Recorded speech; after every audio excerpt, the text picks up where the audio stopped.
Xeyr, müdir istədiyi vaxt sizi işdən çıxara bilməz. Fərid qida məhsulları istehsalı şirkətində çalışır, işini yaxşı görür və bu işdən razıdır. Bir gün müdir onu otağına çağırır və ərizəsini yazıb işdən çıxmalı olduğunu deyir. Bu xəbər Fərid üçün gözlənilməzdi. Çünki işdən çıxmasına səbəb olacaq heç bir hadisə olmayıb və o pozuntuya yol verməyib. Fərid səbəbi anlamır və müdirinə ərizə yazmayacağını və işə davam etmək istədiyini bildirir. Bunu eşidən müdir əsəbləşir və ərizə yazmadığı halda Fəridin 70-ci maddənin Ç bəndi ilə çıxarılacağını deyir. Fərid anlayır ki, bu maddə ilə işdən çıxarılsa, ona yeni iş tapmaq çox çətin olacaq. Bu halda Fərid nə eləməlidir? Bu sualdan öncə gəlin başqa bir sual haqqında düşünək. Rəhbər ürəyi istədiyi zaman işçini işdən çıxara bilərmi? Sualın cavabı çox sadə və birmənalıdır. Xeyr, rəhbər ürəyi istədiyi vaxt işçini çıxara bilməz.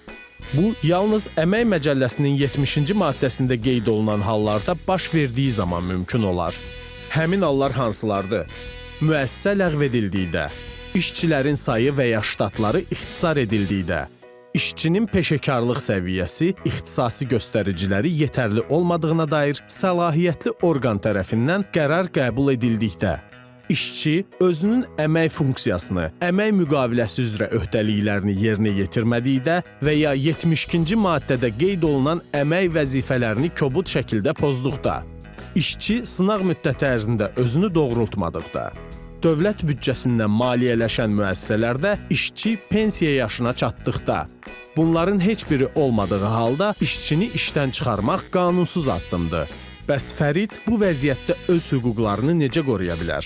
İlk növbədə bilməli olduğunuz odur ki, sizi 70-ci maddənin Ç bəndi ilə işdən çıxarıblarsa, sizin əmr verildikdən sonra 30 gün ərzində həmin əmrin ləğvi tələbi ilə məhkəməyə müraciət etmək hüququnuz var. İşdən çıxarma barədə əmrdə işçinin pozuntulara yol verdiyini və bunun nəticəsində müəssisənin və ya əmək kollektivinin qanuni mənafeyinə ziyan dəydiyini işə götürən əsaslandırmalıdır. Bunları əsaslandırmayıbsa, məhkəmə işini uduzacaq.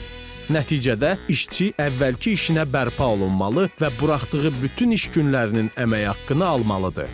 İxtisar zamanı işə götürənin öz əmrini əsaslandırma öhdəliyi var. Məsələn, işçi ixtisara salınıbsa, ilk növbədə baxmaq lazımdır ki, bu işçilərin sayının ixtisarının nəticəsidir, yoxsa ştatın ixtisarı.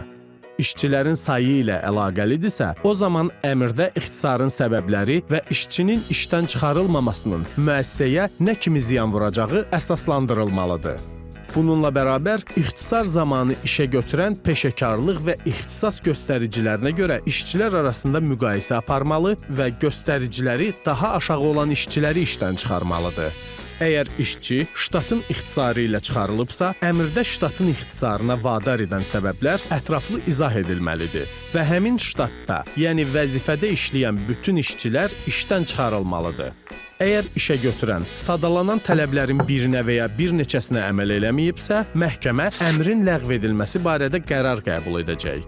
Fərid bunları hüquqşünasla danışdıqdan sonra öyrənir və anlayır ki, heç kim onu əsassız şəkildə işdən çıxara bilməz və işdən çıxarılma əmrinin ləğvi tələbi ilə məhkəməyə müraciət eləyir.